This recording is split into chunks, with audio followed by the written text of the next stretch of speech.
March Madness. Tournament of 64 bourbons. Tournament of 64.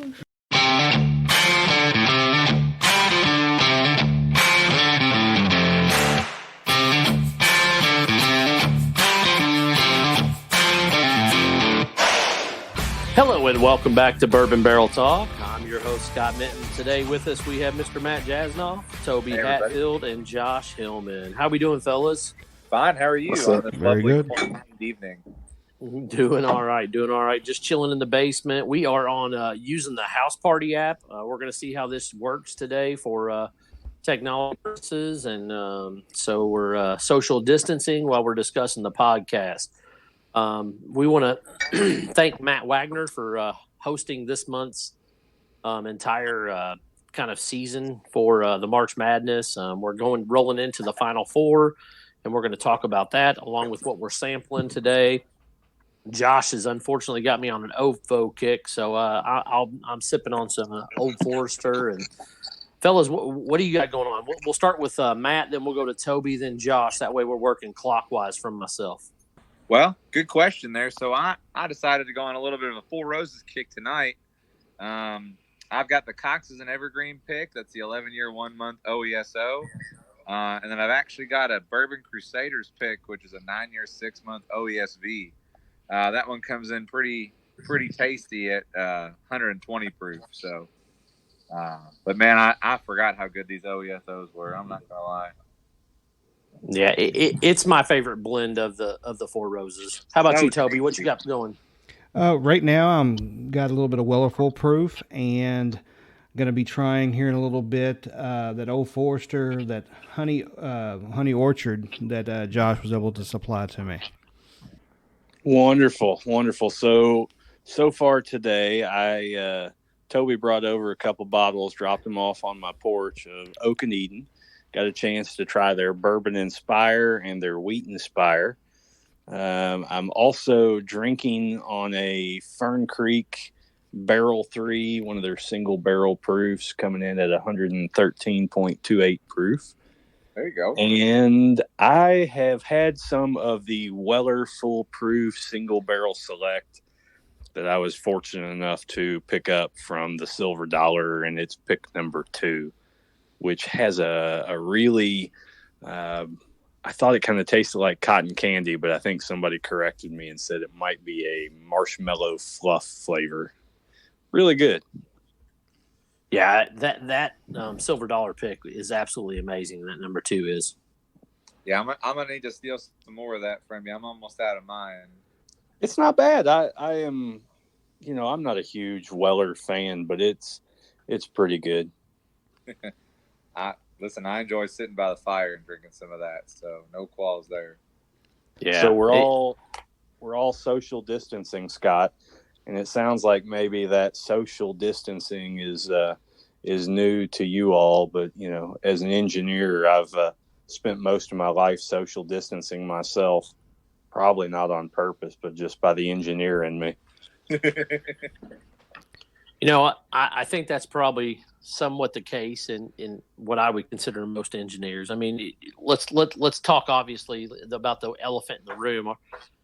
Our business partner in this whole thing is our buddy Steve Weber, and I mean, he's never on, doesn't talk, doesn't do this, and it might be natural for the engineer to be a little bit more of an introvert. I've made jokes about how this whole social distancing is like an introvert's wet dream.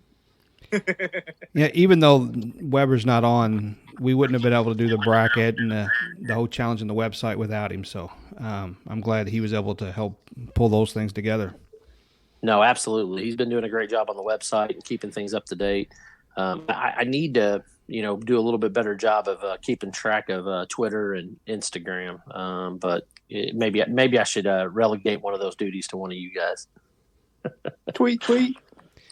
So what I wanted to do too is today's episode, I wanted to go through rounds 2 and 3 of the bracket and talk about some of the upsets and some of the things that we're seeing, and talk about currently where we're at in the Final Four. A couple surprises in here. I think the folks from Old 55 have definitely put their feelers out to all their friends and family to be able to continue to vote and push them along. But that doesn't mean they don't have a great product. It was just a little surprising with the overall the fact that they knocked off William LaRue Weller the very first round. So I'm going to go through some of these, just looking for some feedback on what you guys think, and were you surprised at all? I'm still surprised. Yeah. Right now we're looking at Matt's surprised because this is the first time he's seen it.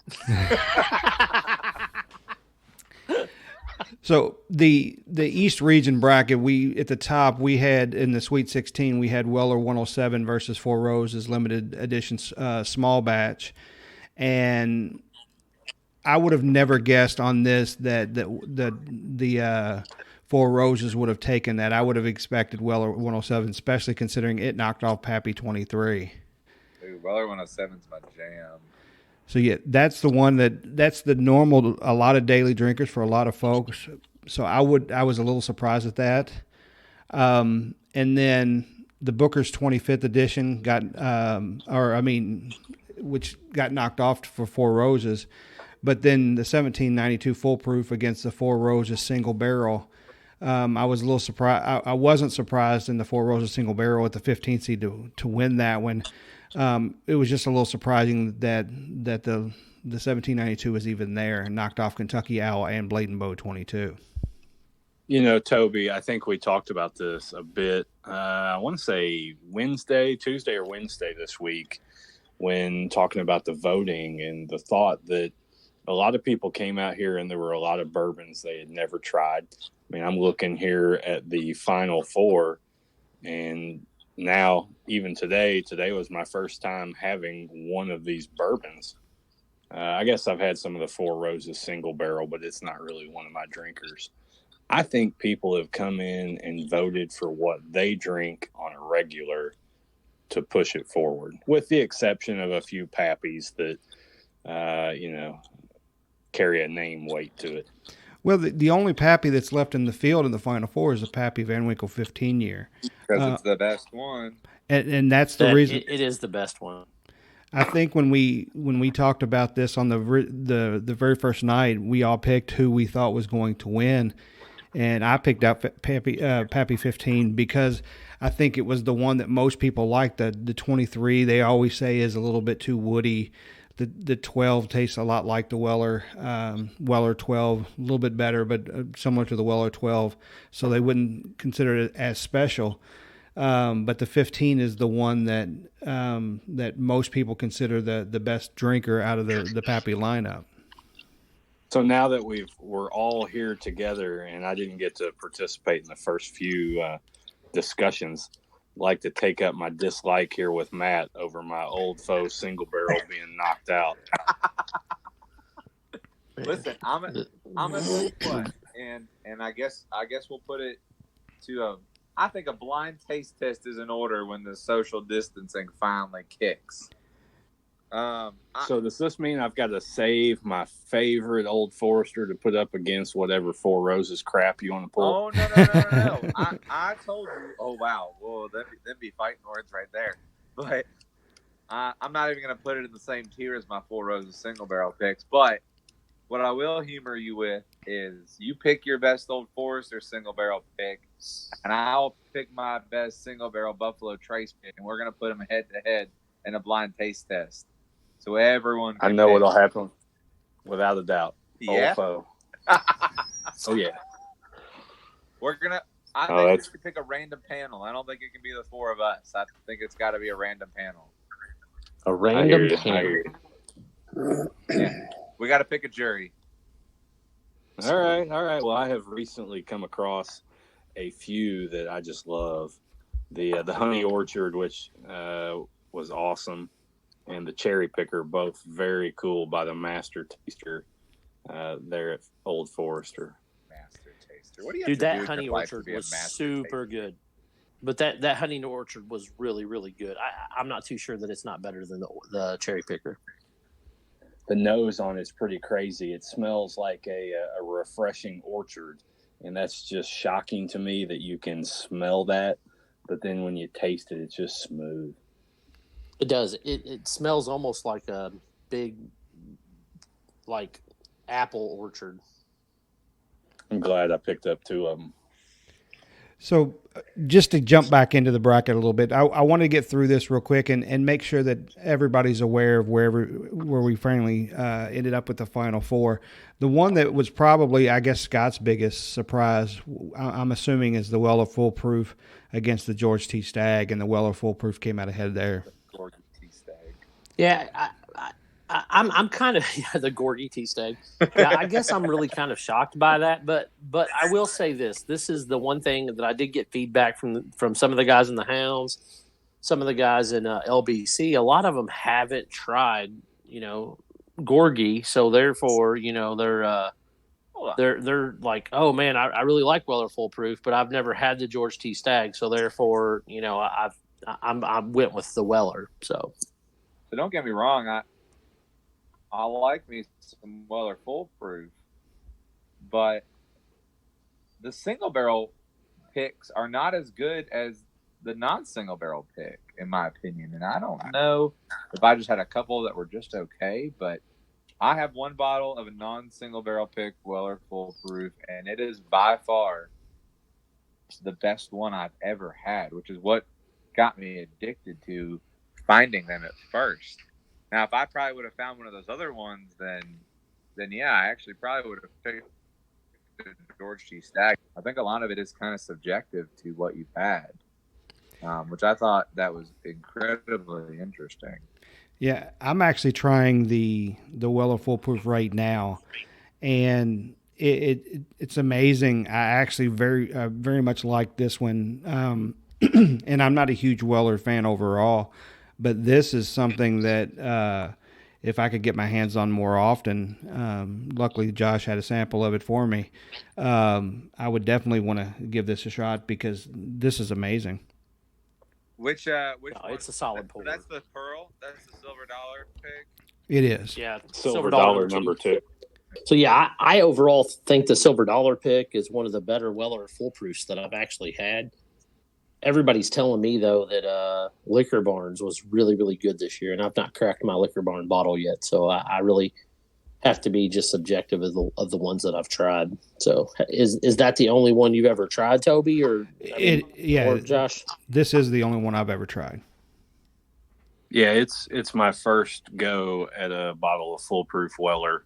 It's pretty good. I mean, it's got a wide taste. The variety of different things you pull out of it are pretty unique. And I was surprised with the flavor. The first drink kind of caught me off guard. And then the second one, I told you guys earlier, I thought it was cotton candy and ended up being a good marshmallowy flavor pick to it. But a pretty good bottle. So in the bracket with Weller Foolproof moving on, they're actually going up against 055. And I think right now that 055 is the one to beat because the folks from the distillery themselves have been posting and sharing and making sure their folks get out and vote, which is exactly what we want to have happen. So I wouldn't be surprised if 055 knocks off Weller Foolproof to go to the championship against probably Pappy Van Winkle 15. So today was supposed to be our trip up to Old 55. Had we not been coronavirus quarantined and socially distanced.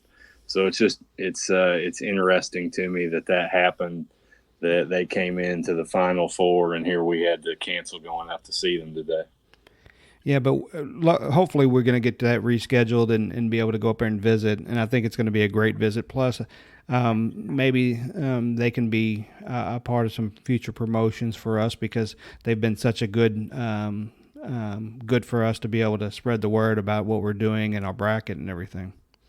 Yeah, Jason was he was super upset, based off of the couple of emails that we shared back and forth, that he was sad that we weren't going to be able to come up and with everything that was going on. And he said, I really look forward to carrying this conversation forward in the future. So I just finished off whatever I was drinking of the Fern Creek Single Barrel 3. The real question is, what do I pick next to drink tonight?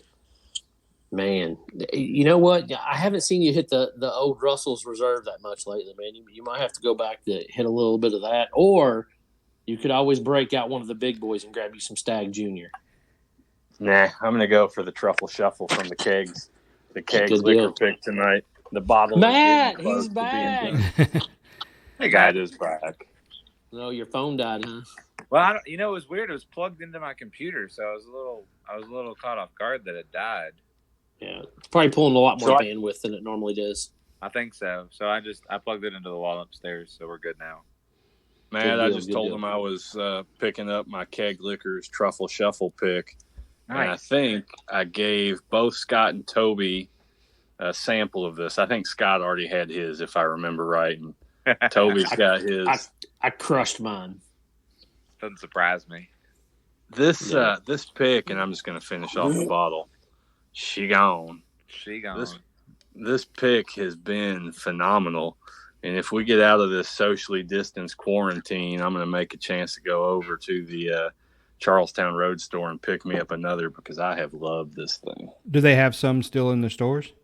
That's what I was tweeting with them midweek this week, asking if they had any left. And they said they had some left there in New Albany. Well, I might, if I'm out, I will go ahead and snatch up a bottle. Or two. Pick one up for me. Two. Will do. Times two. Times.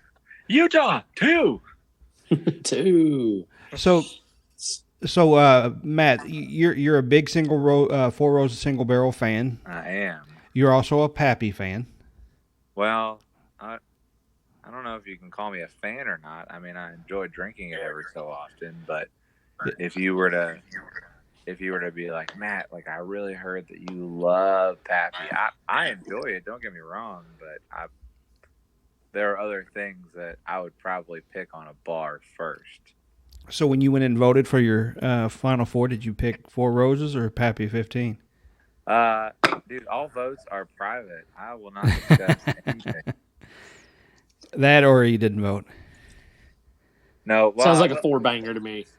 I will tell you the Pappy 15 is probably my favorite one out of any of them.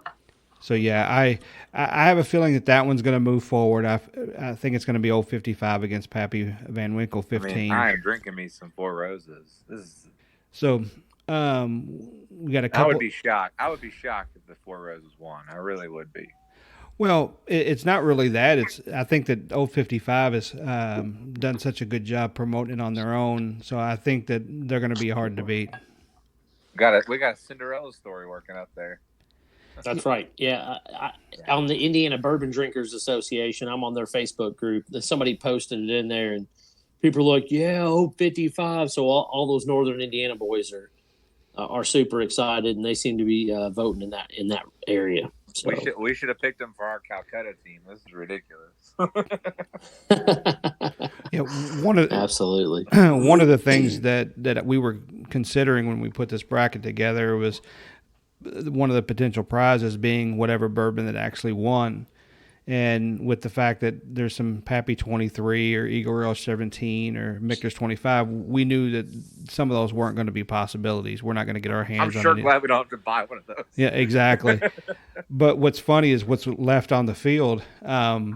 We probably could have picked up one of those bottles. Of course, Pappy would have been the most expensive, but we could have picked up a Weller Full Proof or 055 and for $100 or so. And then the Four Roses single barrel for $50 or $60. So it would have been something we definitely could have added to the prize, but we didn't. I think we got a really stellar prize pack though for everybody, and I think a lot of people are looking forward to that Rolling Fork rum. I really appreciated Turner for doing that. I mean, what a great treat that was. No, absolutely. Turner was really cool about doing that. Josh, I'm sad you didn't get to go visit with us with Turner because I really think you would have enjoyed a few of the pours that we had that day. I think that was a work night, and I was out working, and y'all were out drinking, but I get it. We were working. Was pretty cool, too. We were working. It was market research. It was market research. Absolutely. Market research. I keep waiting for you all to tell me how much market research is worth. Not tree fitty. So I think. Go ahead. No, I was going to say overall, even though we're in 4 different locations and we're joining in the house party, and I can actually see your ugly mugs right now. I think this is a good solution for our social distancing for our podcast. So I'm assuming this is probably what we're going to do for the next few weeks, maybe a month or two. What would I like to do? I hope it's not 2 months. They're saying it's going to be the next 60 days. I know. I keep sanitizing from the inside, you guys. 120 proof. Mine's 107 proof today. Mine's 120. What's funny is the only thing that I've been drinking is either something out of one of these bottles or vitamin water with 150% vitamin C in each bottle. So I've been killing the vitamin C and or bourbon. You're just killing the vitamins with the whiskey, but okay. Yeah. Hey, I'm going from both ends. Is there some kind of counteract there, Mr. Engineer? No, man, just more whiskey. Whiskey kills everything. Listen, I'm telling you. Hey guys, I think we should. I was going to say I think we should really talk a little bit about our upcoming barrel pick that we're going to do, and have a little bit of a conversation around the fact that we're going to do our first barrel pick. It's going to be with French Lick, and they've sent us 1, 2, 3, like 5 different samples to try. Yeah. So, is anybody super excited about that? Dude, I'm pumped to try it. I mean, I was ecstatic when we went there. They were such a great experience. Like, they're incredibly warm and welcoming. They're the greatest people to have conversations with. I mean, they're open, they're personable. I mean, that was really, if you had never gone to a distillery before and French Lick was the first distillery you had ever been to, you'd probably be blown away because you were like, oh my God, like what a great experience this is. Like the process behind it, their theories, their thoughts, their values, their beliefs. I mean, everything is really, really unique, and they're passionate about it. You can tell that they care about the whiskey that they're making, and that's really the most important thing. And that's really what showed. What showed when we were there was how much they value what they're making. And you can't buy that. I didn't go on that tour or that podcast with you guys, but I listened to it in my car like the day it got posted, and that is by far my favorite episode that I have listened to. The Spirits of French Lick podcast. I mean, just off the hook, crazy. That was the best one I think that was the most fun that we've had at one of them. Well, it's obvious. Yeah, by far the most fun. Well, I tell you what, though, when you go back and you look at it, just some of the Allenisms, and that's what I'm going to call them, are Allenisms. I've heard some of those things from like my grandpa or from like crazy uncles, different things like that. But man, the way he rolled them off his tongue, like bam, bam, bam, was just like unbelievably funny, and just had a great time. And then, then Matt's inappropriate conversation with Jolie turned the whole thing upside down, which I just love. Always on me. Listen, we don't know why it is, but it's always you. Fair. So fine. I'll take it. And you talked about the pick that we're going to do. The reason that we chose them wasn't necessarily because we couldn't have done something at a different distillery that we visited or even somewhere else, is that we really enjoyed what they were doing. We really had such a great time. And we sat there and almost polished off an entire bottle of something that we think is one of the ones that are samples that we're going to try. So that was the reason that I wanted to do that. That's true. That was the only distillery that we've been at so far that all of us that were there unanimously were like, oh my God, this is awesome. Because, we've gone to a couple different places and, there's, 2 of us like something, 1 of us don't, 3 of us like it, 1 of us don't, 2 and 2, 1 and 3, there's always been, a difference with it. But French Lick was the only place that all of us were 100% yes, this is freaking awesome. It was by far, yes, I agree. Now, that being said, I think when we went to Copper and Kings, we had a very good conversation, and we ended Had up. an awesome time at Copper and Kings. I Don't think get me wrong. we were down there in their cellar there for at least a couple hours, right? Oh, Yeah, absolutely. but here's the thing. So Copper and Kings, we all enjoyed the products that they made, but they were all so different that if we were to go through it, each one of us had our own favorite. Mm-hmm. Yeah. And so that's the cool thing about Copper and Kings is they have such variety in the stuff that they make that we have the ability to say, hey, I like this one, but I like this one. Well, I'm just gonna wait till you all decide to barrel it. Let's go.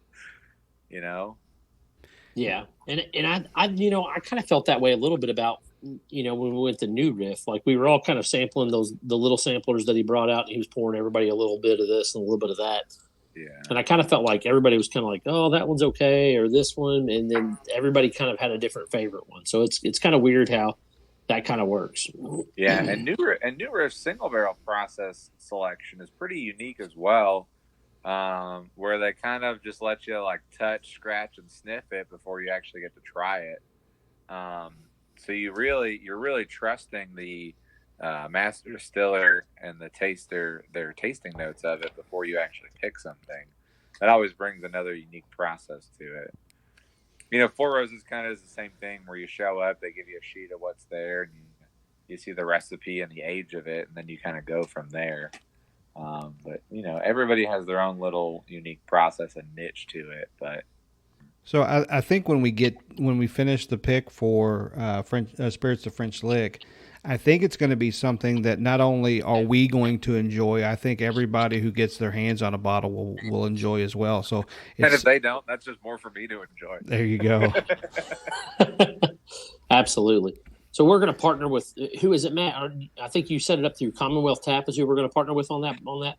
Yeah. So I talked to them about it. They are they're going to try it with us, and they're going to see how it goes. They're going to see if they like it. And we're gonna kind of evaluate it from there. And if they don't want to, I've got an Indiana group that will pick it up. I've talked to a couple of people over here that said that they would be willing to help us out. Here's the thing with them is if you go around asking a lot of people if they're familiar with the Spirits of French Lick, most of them are going to say no. We heard about them, but we don't know a whole lot. So the more that it's a win-win situation for everybody, because the more that we get to share their product with people who don't know them, the more publicity they get, the more they can grow, the more they can do more unique picks and so forth. So this could be, a great win-win for everybody involved. How about you, Josh? Of the ones that you've been on, and I think you did New Riff and then Neely.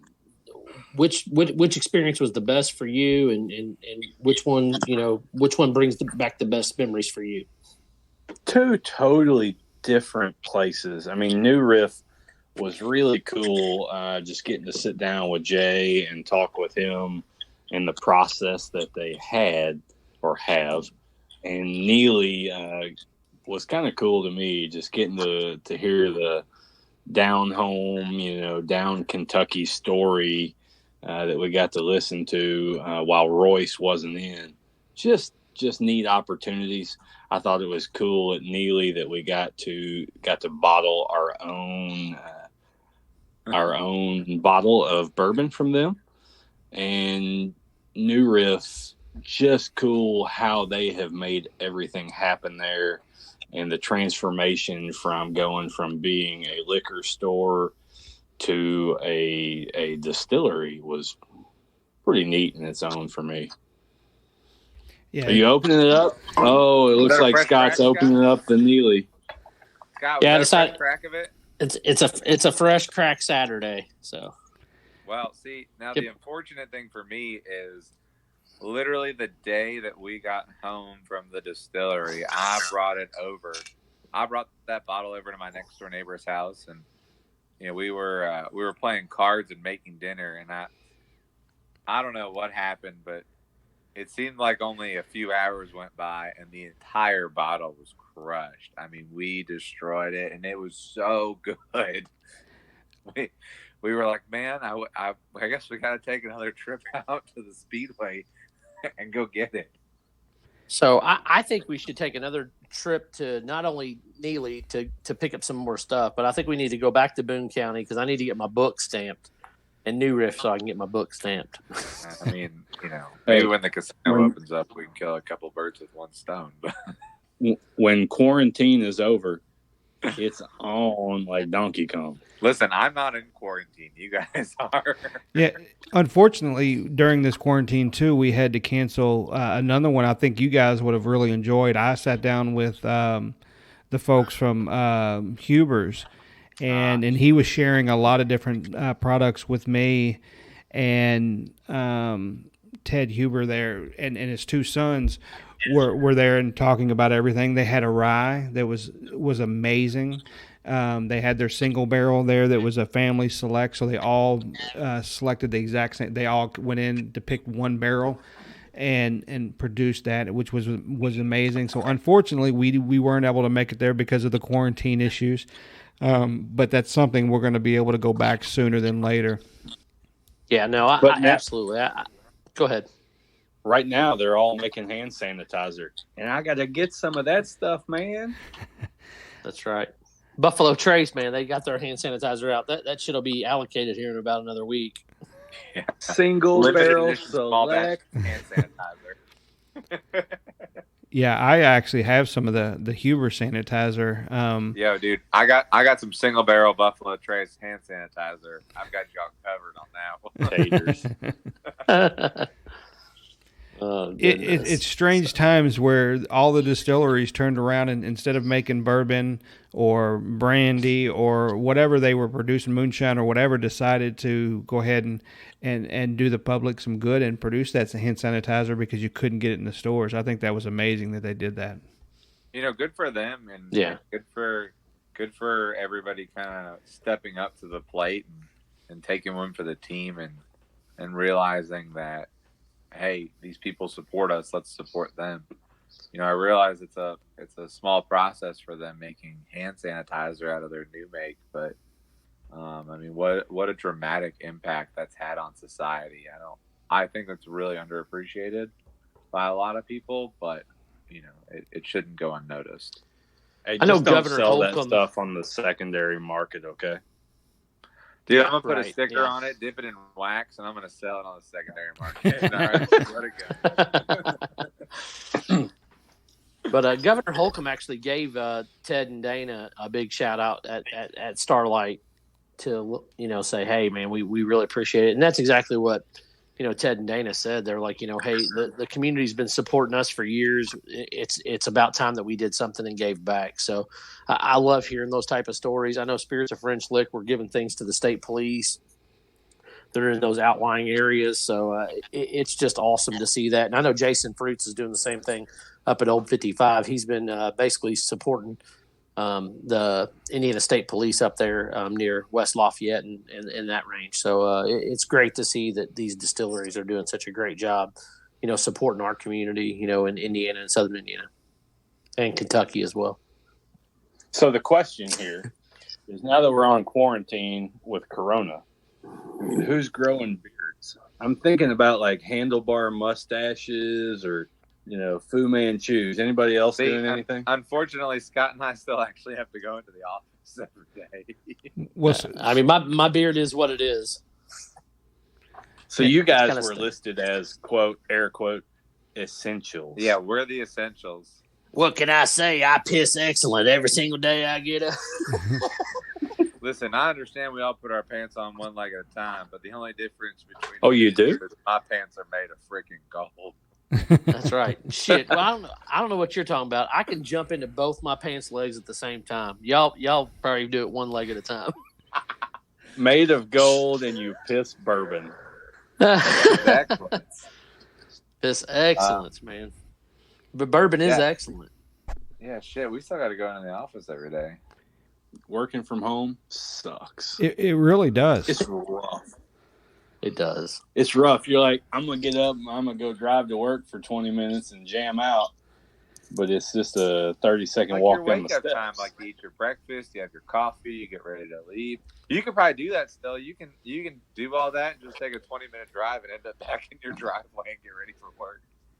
Listen, I nothing's thought changed about for it. Matt. He gets up, drinks his coffee, jackholes around for like an hour, and then he goes to work.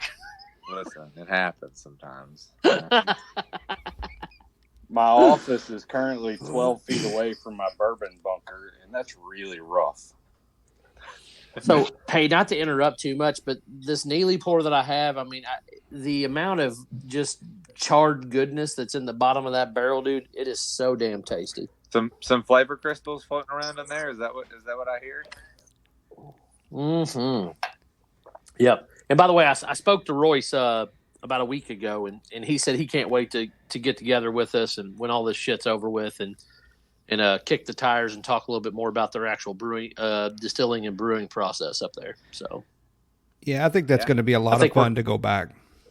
Yeah, I think we're going to talk to him and Alan on the same day. Oddly enough, I think we're going to do a party at Toby's house where we're going to have both of them over to Toby's, and it's going to be Royce and us and Alan. Listen, I appreciate the heck out of both of them, but I think we need to train in order to have a night out with the two of them. That's all I'm saying. I think I can hang. I don't think so. I know I can't, so I probably can't. I don't think I can hang with them. All right. No, probably not. I will say this though, man. I did finally. I started watching Moonshiners a little bit, just to be, kind of, like I said, we're stuck in hell, right? So, but I watched the episode of Royce. I can still go out.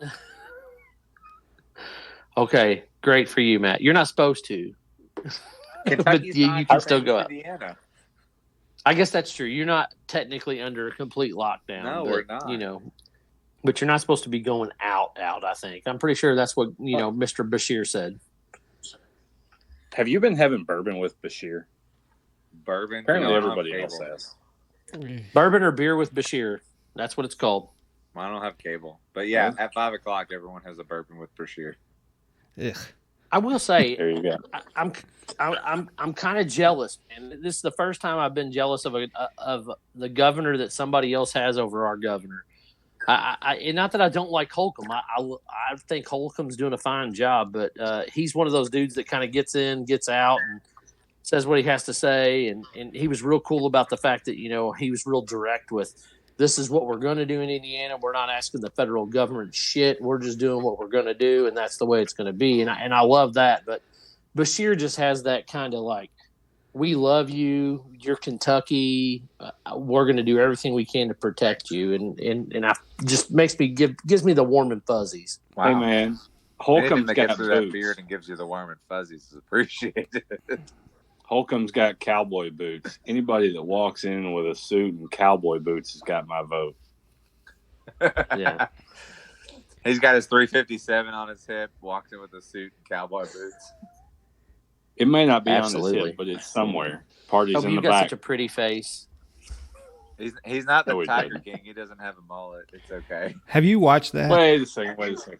Oh my I have not gosh! watched this. You haven't watched it yet? I've not watched it. Oh I've my not God. watched it yet either. Me and Becky talked about watching it, but I almost can't bring myself to doing it because No, everybody else is. Gabby and I just binge watched it last night. It is awesome. It was a train wreck smashing into a dumpster fire. I mean, it was unbelievable how crazy it was. That somebody shot with a stick of dynamite. Yeah. I mean, I don't know how many more.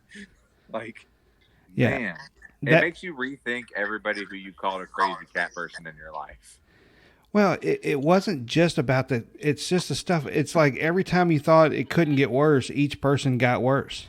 It was Like, bananas. are they like complete like hillbilly, like crazy out of their mind, or I mean, Well, they're crazy out of their mind, but like one of them is brilliant. Like one of them is actually really smart. The other people. So I know nothing about this. Can I ask, are they from West Virginia? No, none of them are from West Virginia. South Carolina, Oklahoma, and Florida. Florida. My mind is blown. Is it? No, when you Well, see all the it, crazies when you come watch from West it, you're gonna be Virginia. like, oh yeah, that makes sense. Yeah, All right. Dude, Steve will back you up on crazies come from West Virginia. No, I agree with you on that one. But I have spent 2 nights in my life in West Virginia. I will never go back. I spent 1 night there. It was pretty fun. Recently, with my job, I had to go to West Virginia a lot. Luckily, I don't. I'm switching over now. Not luckily, I enjoyed the people there, so I can't say that I hated it at all. But the drive, They are your people. well, I mean, I am from my family's from Mingo County, West Virginia. So they said people in West Virginia make fun of people from Mingo County. So it is what it is. Chickens don't raise canaries. All right, we're going to wrap this thing up. So if you want to reach us, you can reach us at bourbonbarreltalk.com. You can also find us on Facebook. You can find us on Instagram and Twitter. I think our Twitter handle is Bourbon Barrel Tea. It's kind of like Big Bad Tea, Toby, over there. So Bourbon Barrel Tea. This is Scott, Toby, Matt, and Josh. We're all signing off. Bourbon Barrel Talk. I'm Rick James.